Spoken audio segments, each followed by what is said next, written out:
Today in front of me I have the EUFY Indoor Cam 2K pan and tilt, and in this video I will show how you can set up and change the watermark preferences in this security camera. So to start, you will need to take your phone, then launch the EUFY security app.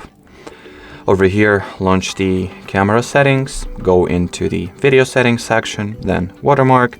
And here are your options. You can disable your watermark, you can enable it, and well, make it show only the timestamp, or you can make it so that the watermark will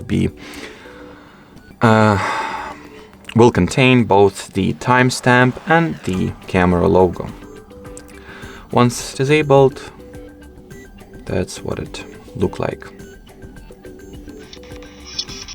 As you can see, no watermark, neither here nor there.